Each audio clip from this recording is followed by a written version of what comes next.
Everybody, happy Wheel Wednesday. Good to see you. If you have any questions, start throwing them in now. We'll be happy to answer them. We're good with audio? Yep, all All good. right, cool. So let's see. Podcast today, we are talking about the idea that should you go for a base car or should you go for the premium car? For example, one of the teasers that I think we have rolling out is where we're basically saying, do you buy WRX and then put 15 grand into it, or would you just spend that money and get an STI? So we're kind of going back and forth on that, and I think a lot of this stems just from some of the car searches I've been doing. It's like really difficult when you start to get a few years old, or even looking at some of these new cars. Like you look at a new Z, and then you look at a Nismo version, and you're like, all right, well, what am I getting? Does it make sense to spend another 20 grand to get this premium car? And I think sometimes we're on the fence with it, and sometimes we're not. So, come over to our YouTube channel at about 3 o'clock, just about an hour's time, and weigh in your opinion. Let us know what you think. Make sure you get subscribed to our YouTube channel, because that's where we're going to be doing some stuff, and we're trying to figure out what exactly we should do for the rest of this year. So, Have you seen one of those new Zs in the wild yet? huh? I still haven't seen one on the road yet. I've No, seen them they're like, around. at shows, stuff like that, but Yeah, they're around. not on the road. What else we got? We got someone saying, how many for hypercarbon? How many for hypercarbon? That's the question. Okay, I'm not sure what that means, but ask again and I'll do my best to help you out here. Are we going to questions already? Yeah, might as well. Okay, all Yeah. right. Carbon Cinematic. Then there's me with my base model Mustang EcoBoost. Well, you got an EcoBoost, that's cool. I mean, it's a sweet build too. Love his. P. Rican 777. When are you guys getting 19.9.5 5 and 120? 19.5, 5, 120. Can you be more specific? We have some of that, so can you be more specific as far as which wheel? That might help.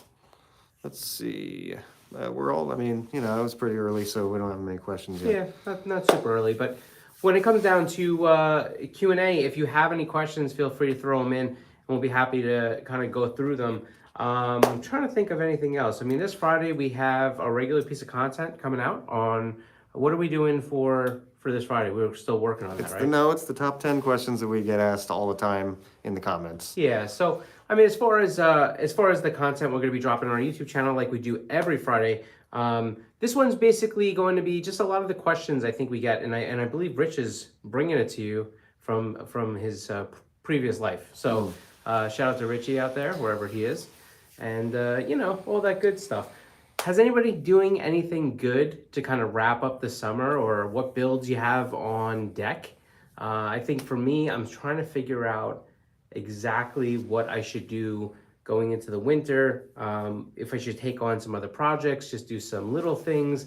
I have like a lot of big ideas, but it's hard because I'm still trying to find those good chassis that I can play with. So I'm not really sure. What do you guys got going on? Yeah, P. Rican asking you, would you do a Type R or would you mod a base model side of a Civic? To me, depending on, let's say it's a new FK8 or the FL5, I think you have to go with a Type R. I don't think they're the same car.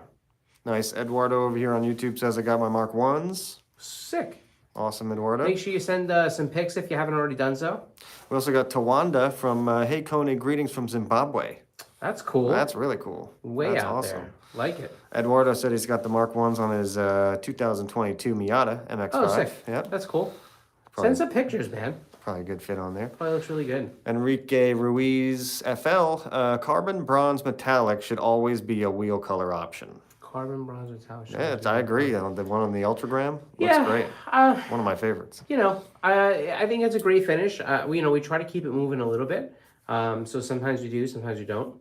We got Rigo's Garage asking, do you guys do any sponsorships? Yep, we do. Depending on kind of what value proposition. We have a lot of sponsorship content on our YouTube channel. So make sure to head over to YouTube, search our channel for sponsorship. So KONIG WHEELS USA, search sponsorship, and you'll find a lot of content that we've already put together about how to put a proposal together. We did a whole 5-part series on how you can do that, and a bunch of other little things that will kind of give you some insight as to what kind of things you need to have to be able to apply for sponsorship. Blueberry says, hey boys. What's happening, What's man? up, Blueberry? M-Spec Performance, if you enjoying working on cars and planning for modifying it, go for the base. If you're going to just drive it and let the dealership maintain it, go for the premium. Is that our M spec boys? Yeah, that's Casey. Oh, sick. Yeah, I mean, look, I think there's a lot of validity to that, but Casey, you would also agree that there are just some cars that aren't comparable, right? Like, you know, there's going to be some cars. I think, you know, STI I think is maybe not the best example, but like if you compare, let's say, some of the 3 Series to an M3, I think they're completely different cars, completely different price tags, but completely different cars. You know, I think it's like even like looking at like the stock, the new Integra, and then the Type S, right? Again, 2 different cars. You could probably put the money into a base model, but you're not going to get body modifications. Yes, you could put flares and stuff on. You guys are probably the master of that. But when it comes down to like the wide body that comes on the car, those are certain things you can't really get. And then there's other cars that flat out just aren't the same car. And again, like 3 Series to an M3. So I don't know. That's a tricky one for me. But I do think that you know, in a lot of cases, you know, you could use the base car providing it had similar platforms. And one of the things that we actually talk about in the podcast is actually a good one, which is you know, like a Golf R comparatively to a GTI, right? Like to replicate that all-wheel drive system, to be able to, you know, it has obviously the R has a little bit lower of a compression engine, so you can throw a little bit more boost at it, which is what they did. You know, a couple of little variants to make the turbo more efficient. And then all of a sudden, now you have a car that you couldn't make for 15 grand if you tried to do it. I'm sure there's hack arounds, but so I guess, I don't know. It's always like one of those things, right? Do people ever do an all-wheel drive swap into a GTI? I don't know that because that's not really my scene. I mean, if you talk about Civics, I probably could tell you more. Well, speaking of Civics, we got H5 Limited saying, I need some recommendations for my 8th gen Civic. Okay. You really have the luxury of being able to run a lot of different wheels. So I think it really comes down to what diameter do you want to run? What width are you looking to run? What kind of style are you looking for? But most of the things that are going to be on our website, whether it be flow formed, forged, or in the main line, you'll have options, plenty of them. Got Damn Daniel saying, or Damn Danielle saying, Uncle Scott back on the stream. It's been a while. Yeah, Nice. it's been a minute, right? But we're here, hanging out. Yeah. Tawanda from Zimbabwe says, do you guys remember the Subaru that the late Paul Walker drove in the Fast and the Furious? What do you think about it? Would you get it? What do I think about it? Well, so I guess we're talking about the gray, black, and red one.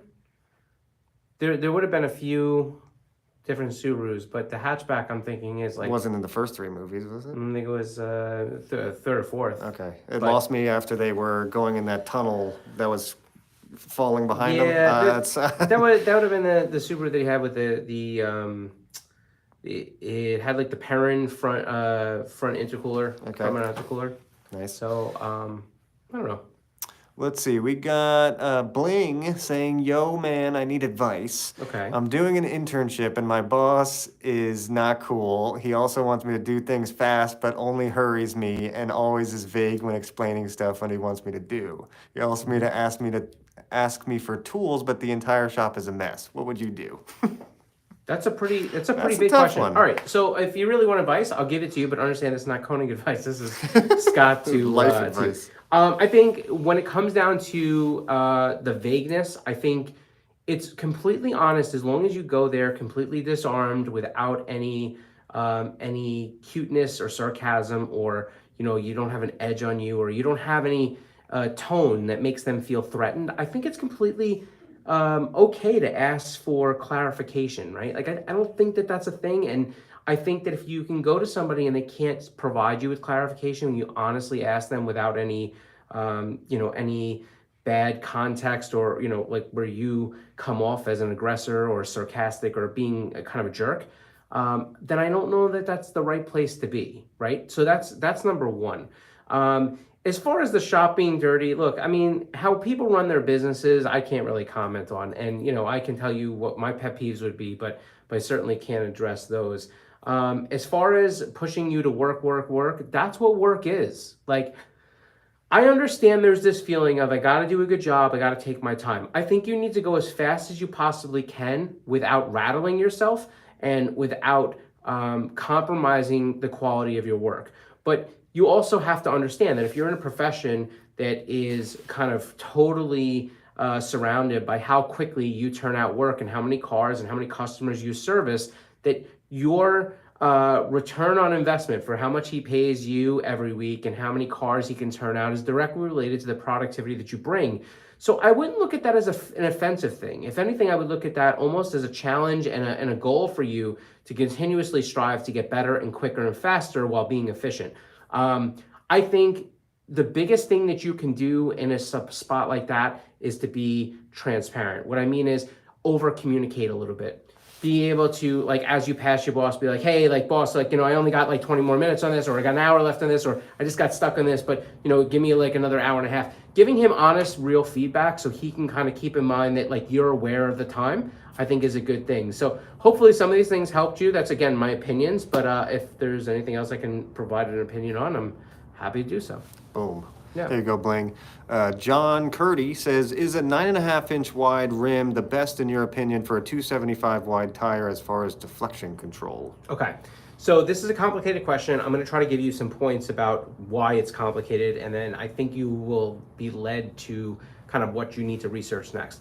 First thing is, not every 275 is created equal, which means that every manufacturer and every model tire may have a different overall shoulder width and also kind of exactly how the bead sits on a 275. That means that when you ask that question about deflection and how much sidewall roll there possibly could be, that's going to be very dependent on the overall structure of the tire and also what the actual size and width of that tire is. And so you'll know if you've ever run a Nitto, or, well, I shouldn't say every Nitto, but a lot of the Nittos and a lot of Toyos, their sidewalls are much tighter and squared up, right? Versus maybe you run something like a Falcon or, even, a General or something like that, and they're a little bit more puffed out. They have a little bit more shoulder width.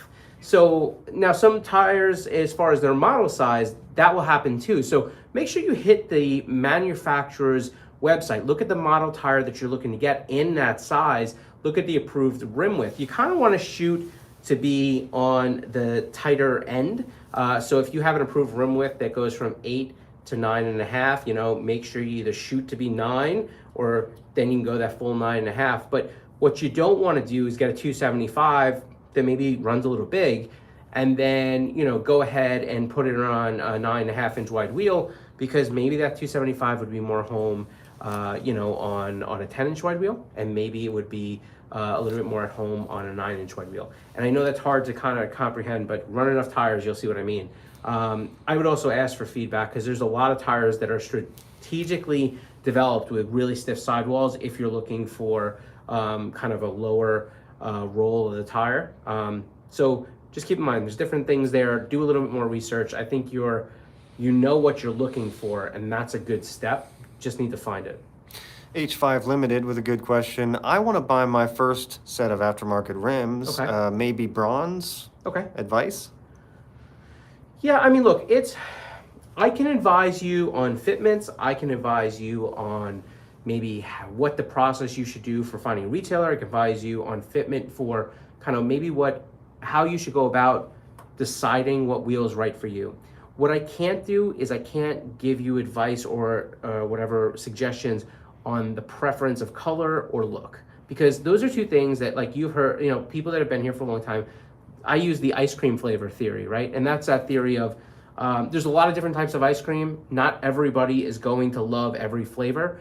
And that holds especially true with wheels, right? So as far as the bronze goes, if it tickles your fancy and use your gut feeling, are you gonna be happy with it all the time? Think about how you use your car. Are you 40 years old and you take your wife to dinner and a nice thing once a week, and when you pull up in the valet and then you go to take your car, bronze might embarrass you? Or are you somebody that just enjoys chilling out in the street and bronze makes you happy? Because here's the thing, I'm that way. I don't really care what people think. I want to use what makes me happy, what I think looks cool. And for that reason, I kind of go through a few different sets of wheels a year on my car, because I can put something on I really like, take it off, put something else on. I mean, wheels are so easy to interchange, and the hard part is the cost, right? But I think if you can overcome the fact that if you're going to sell a set, you get a lot of that, you can get some of that money back, and then you can put it into some other things. There's always that realm of kind of being able to change it up pretty easily. H5 Limited. Also check out Fitment Industries website. They got a really good gallery where No, you that's a can good shot. put Yeah, in your that's good. car and Yeah. see a whole bunch of different Yeah, options. that's a good aim. Olivier asks how much for a set of Mark Ones. Look, here's the thing. Which We are don't those sell guys those right up there. directly to the public. So what you want to do is you want to go ahead and just go ahead and type in, Mark One, see what color, websites come up. Look for the shopping. What I would do is before that, go to our website, find the part number, and if you put that part number in, a lot of times that stuff will help you find the best pricing in that whole realm. But we can give you the map price. I just don't have it off the top of my head. Pretty Ricky says, how's the MR2 search going, Scott? Yeah, not awesome. Not awesome. Every car that I think I find is either beats a crap and they want way too much money, or it looks to be more pristine and they want a lot of money. How much are we talking? Well, I think when you start to spend over $20,000 for an SW20, I think that's, to me, is where I feel like, that's too much money. Is that a mint SW20? Well, mint-ish. Okay. Like, I think the hard part is, like, you'll see one, it still has 120, 130,000 miles on it, right? Like, it still has the imperfections because the car is, 30 years old. So with that said, I don't know that there's a mint one. If there was a mint one that had low mileage, the whole thing, like a real mint car, I don't know that I would hesitate for spending 20, 22 if it had like the cool things on it and stuff like that. So I'm not really finding that. If you're in the comments and you got that mint MR2. But I'd rather have a straight body with original paint that I have to take care of a paint job with, that either is an NA car that I can do a K-swap on, or I'd rather find like a, 7 to 9,000 really good mint straight car, no rust, that's a turbo model, but maybe just needs a lot of love. So I don't know if you got some of those. Z-Baggin33. I have a 370Z and I bought some used Konigs from Japan. Okay. But I'm not sure how to build the specs. Any suggestions on Airlift 3P setup where I can get some good info on how to build them? So, all right. So you have a lot of comments in there, and I'm not sure I understand them all, and that's because you started talking about multiple piece and different things like that. There was only a few years that we made multiple piece wheels. I don't believe you have those. Ironically, they did get sold. Some of them did get sold to Japan. But with that said, I don't know that you have our wheels, and that is a little interesting. So, like, maybe DM us and let me see if we can help you from that. Yeah, only because it's a little confusing. I mean, if you ask me about a build on or a fitment on a Z34, there's no problem with that. But I don't think that's what you're asking me. So I want to get you the right information. H5 Limited. I see you're putting comments about yours. Just tell us what kind of car you got down below, your make model. Yeah. JX Chris XS. What wheels and specs would you recommend for my my Honda Civic EK9 hatch? Sweet, first of all, EK9. I think you need to decide what the specs that you want are, at least as far as diameter width, because those are there's going to be a lot of options. I personally feel for that car, 15 or 16 inch is a really, really, really good sweet spot. I know people that do 17s on the cars. I think it just looks too big. I think you can make the car look really good with 15 and 16 inch wheels. I also personally have this thing where I like a little sidewall bulge. I like it to feel a little bit more meaty and racy. But that's my personal preference. So I don't know if it will carry on to what you're looking for. So what do you think about width though? 8 inches? Well, look, I mean, if you're looking for something just to bolt on and go, I would think 7.5 inches is, around a 35 offset is kind of where you need to be.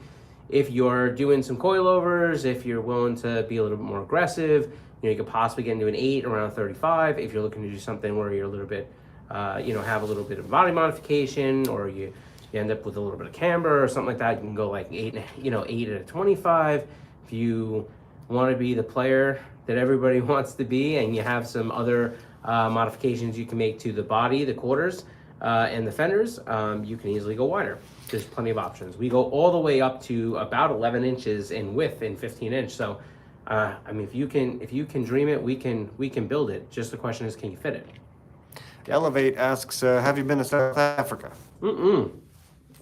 I've never been to South Africa, but it's going to be interesting. Over the next year or so, I think it might be a place that I might visit. Nice. Might be interesting.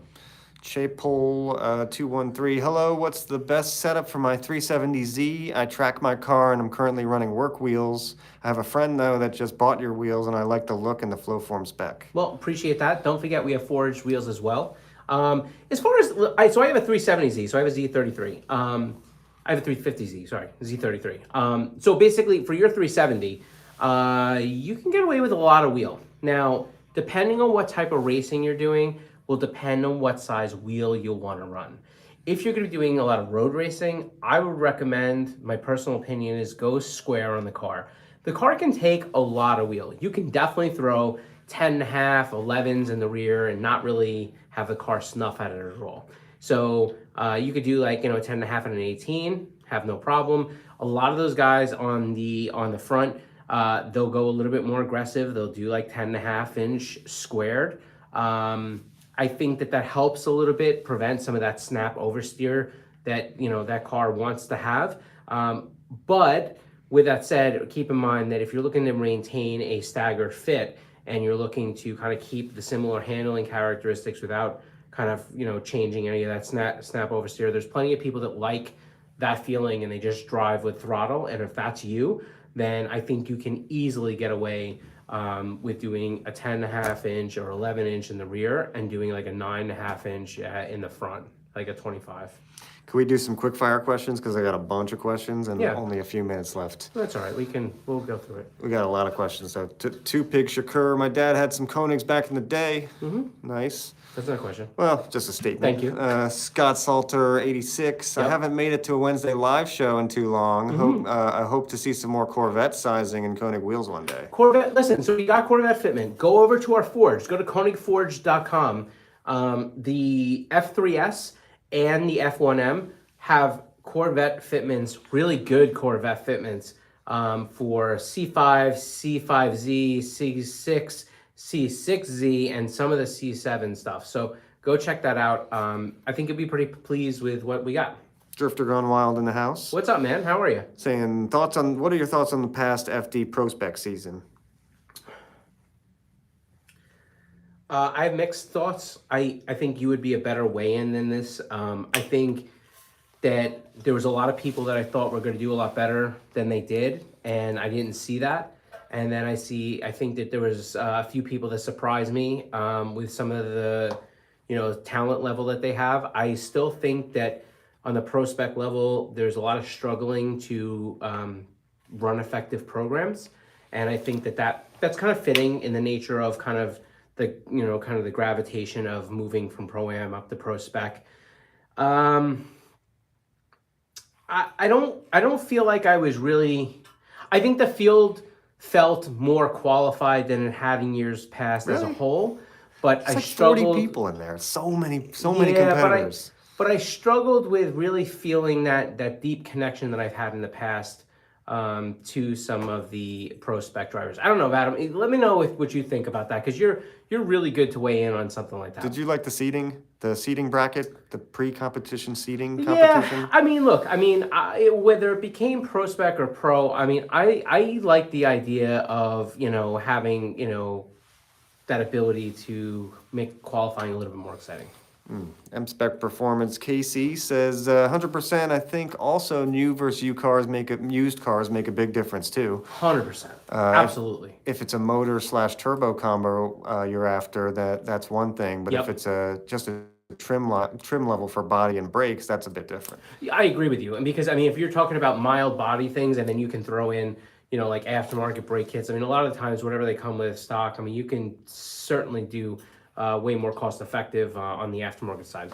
Two Big Shakur says his dad had Quantum Techs. Do you guys remember those Quantum Techs? I don't. Those must have been pretty old then. Yeah, that's out there. John Curdy is a 9.5 inch. I think we already answered this one. 9.5 inch. Could you give him the quick answer real quick? Maybe he missed it. 9.5 I think that was inch. the same guy. Yeah, is the 9.5-inch wheel the best size for a 275 wide tire? Yeah, so I answered this already. What I'm going to basically say is just do yourself a favor. As soon as this gets published on our channel, just go back and watch it. I did answer this in pretty completely, so. Pretty Ricky says, Scott's turned into a life coach. I love it. Yeah, I know, right? We just randomly throw in advice here. Two Pig Shakur says, do my question next, please. That's good. I think I got you, Two Pig. JX Chris XS, which wheels would you recommend? We did this one already, too. See, this is why I wanted to catch up on questions.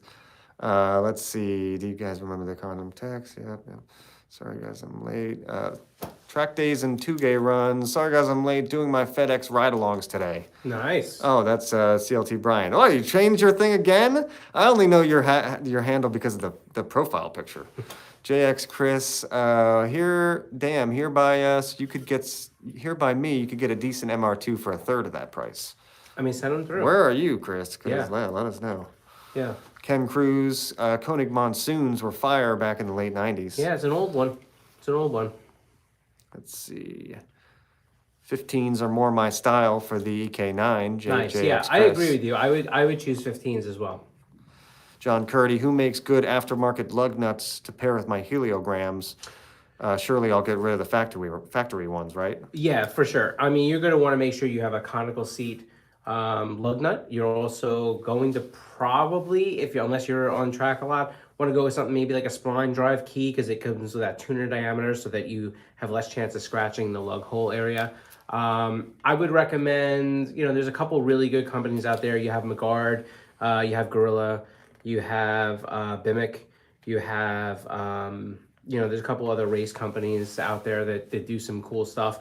Try to stay away from, if you're going to be using your lugs on and off quite a bit, try to stay away from like aluminum lug nuts because in my experience, they tend to deform over time, and like a forged steel lug nut usually are really pretty good at kind of continuing to last for a long time. What about forged titanium? If you want to spend that kind of money on lug nuts. I mean, like, is the material in terms of like softness though? Is it good for longevity? Is it going to last a while? Listen, titanium's hard. I mean, there's no doubt about that. It just comes down to like you're talking about hundreds and hundreds of dollars on lug nuts. Wow. I mean, I don't believe that's a good effective way all the time, but. JX Chris says, I'm also from South Africa, and he's the one that gets the MR2s for a third of the price. Oh, so all you have to do is put one in a box and send it to me. Yeah, right. Send it over to New York. Yeah. Fittin15 says, hey, Scott, greetings from Panama. Panama, man, we are really international hitters today. Yeah, what's up, Panama? Shout out. The algorithm works pretty weird, huh? Yeah. Shea Pool, this is awesome. Thank you so much. Anytime. I don't know what I did at this point, but I'm happy to have done it. Blueberry says FD Utah was awesome. Yeah. Utah was good. I will say that it did feel like there was a lot of tendency in that last outer zone for people to see the track and say, all right, I'm going to head out. You know what I mean? It seemed like there was just, you get lost in the smoke a little bit and whew, there you were off. Anyhow. Drifter Gone Wild says, yeah, I have that mixed feeling too. I spotted for a team all 4 rounds, so I saw it from the inside. In short, the driver competition level has definitely increased, which makes it more interesting for me as a driver. Yeah, I would agree with you. I mean, I just have mixed feelings as far as kind of feeling like super like connected to it this year, and I don't know why. Blueberry says, yeah, Utah was wild. Still super proud of Trenton for getting his first pro podium. Isn't that wild? Isn't that cool? Yeah. Cool guy, and I like the whole family is super involved. So. Casey M Spec says, I missed qualifying in Pro Spec. This season was rough for us. Yeah. It happens, man. Like, I mean, I don't have to tell you that. I mean, you guys put in the work, and then you're the ones that kind of ultimately are left, kind of disappointed after you have to still go there and do the whole week. But, we got your back. We like being in your corner. Always. Bling, the guy who you gave life advice to, yeah, says, personally, do you think it's bad if I just ghost my internship I'm currently at and get a new one? I mean, people know each other ghost and know way more. No. Do not ghost anybody. Yeah, don't do that. Listen, man, all I can say is this, and this is 20-something years into having, worked for different companies and kind of been with Konig. Your bond and your word is really all you have, right? People remember you for the person that you are. it's okay to tell people things. Just understand that you tell them, with transparency and honesty, right? So to be able to, even if you decide you don't think it's a good fit for you, it's okay to walk up there and speak to the boss, whether even if he gets upset at you, which is not okay, but if he does, you could say to him, listen, I've been here. I don't think this place is for me. With this internship, I would like to, give you another week just because, I think, I know that I'm not hired here, with actual money if that's the case, but, I'd like to just give you some notice so that you can count on me doing some stuff. And I think I would leave there on an honorable level rather than on a level. You may find that his disposition changes when you say that. And he's like, why? Like what, maybe the way he is doing things, you're not really jiving with, but maybe it's just the way he operates. And when all of a sudden you have an ability to have a little bit of transparency, he may come down to your level, or he may not, and he may blow up, and maybe he's a jerk. We have no idea, right? But handle yourself with professionalism that you would want if you owned a business, and I think you will find that will go really far in life. My personal opinion. Obviously, you can do whatever you need to do. What's the podcast today? Podcast today, we are talking about the difference between maybe some of the MSRPs on base cars versus some of the upper line cars, for example, WRX versus STI. Could you take that money and that savings, pipe it in with aftermarket parts and make a better car, or make a car that, gives you more than what paying the extra money would do on the upper line car, Integras versus Type S's, things like that. So come in, join, bring your opinions, bring your choices of cars, hang out with us for a little bit. Mark 1 forged when? I don't believe we're going to do Mark 1 and forged, but check out the F1M if you like that. Yes, it doesn't use an aero disc, but aero cover. But with that said, it's a good looking mesh wheel. So I think you'll be really happy either way. Scott's basically everyone's dad. I know. It's funny how that goes. Yeah. And the hard part is I still feel like a young kid that all I want to do is build cars and work on cars. So let's see, Brian, I can't keep up with these username changes. Please. Yeah, Brian. That's funny. Let's see, if I see any MR2s in South Africa, I'll let you know. There you go. Let's see, Isik, we'll do a couple more and we'll get out of here. Isik, anyone from the team going to Fuel Fest? It's around the corner. I don't think we're on this Fuel Fest. We were at the one in New Jersey. I guess I could go for just a day for media. I mean, where's the next Fuel Fest? It's in New Jersey. The Fuel Fest, New Jersey. He's talking about. I think it was kind of by Newark Airport. It wasn't that far. There wasn't at New Jersey Motorsport Park. Was it? Oh, so then it was like 3.5 hours. Yeah, maybe we'll let you know. We'll post about it if we're going. Let's see. Are you guys on Twitch? No, we're not. We're not. I don't think so. No, I think we have is anyone on channel, Twitch? But I don't think we've ever. Is anyone really doing Twitch anymore? I don't know. Yeah, Guard 64. Is there any specific relation between wheel width and offset, or is it more dependent on space in the wheel well and suspension assembly? A little bit of both. We've done a lot of videos on this, so I'd recommend hitting our YouTube channel and subscribing, because that's a friendly thing to do. But while you're over there, we've done a lot of content on this. So basically, I would say the biggest correlation between offset and width is that depending on what offset you want, the width has every correlation as far as making it either so it fits in the wheel well or it doesn't, right? Now, can you run that on a car? Can it fit? That's generally the combination that width versus offset would have.